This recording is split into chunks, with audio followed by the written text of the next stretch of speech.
మరి మమ్మల్ని గెలిచేది కాదేనా కాదా? పోయినసారి కొద్దిగా పోయింది. అది కూడా దోచుకున్న శ్రమతోని రాజేశ్వరరావు దయాతులు పెట్టి దొంగ ఓట్లు చేపించి ఆయన నిజాయితీ గెలవలే. మల్లన్న పోరాటం చేసి పాదయాత్ర చేస్తూ ఒంటరి పోరాటంతో కాంగ్రెస్ పార్టీ మద్దతు కూడా లేదు. అప్పుడే దాదాపు గెలిపొచ్చిండు. అందుకని మీ అందరూ కూడా రెండు చోటులు జోడించి మీకు ఓటు లేకున్నా మీ దోస్తులకు ఇక్కడ ఉన్నా, ఖమ్మంలో ఉన్నా, వరంగల్లో ఉన్నా ఫోన్ల ద్వారా చెప్పుకొని మనం లక్ష పైన మొదటి ఓటుతోనే మల్లన్న గెలవాలని గెలుస్తారని కూడా నాకు పూర్తి నమ్మకం ఉన్నది.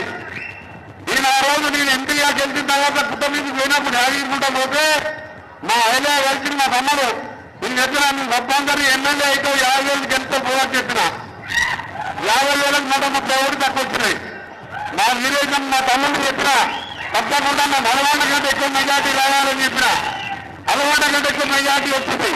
నాకంటే 14 మెజార్టీ వచ్చింది.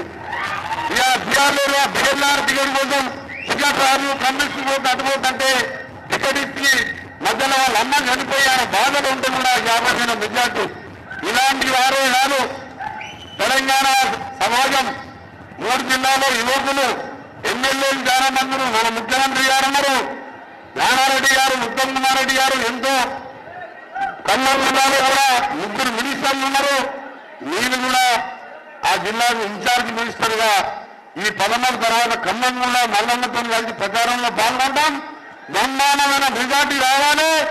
ఇవాళ ఒకటే ఉదాహరణ, ఇన్ని రోజులు కేసీఆర్ ని గడగడలాడింది జైల్లో సగం వీధు జైల్లో ఉన్నా కేసులకు భయపడకుండా సగం దీనిలో జైల్లో అందుకుంటూ నిజాలని ఓపిడీని బయట పెట్టిన మొదలారంటే మల్లన్నారు.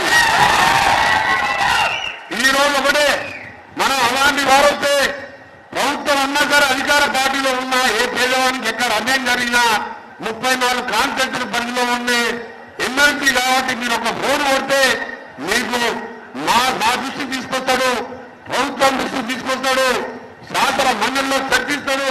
తప్పకుండా మా తోడుగా మీకు తోడుగా ఉంటారనే మంచి నమ్మకం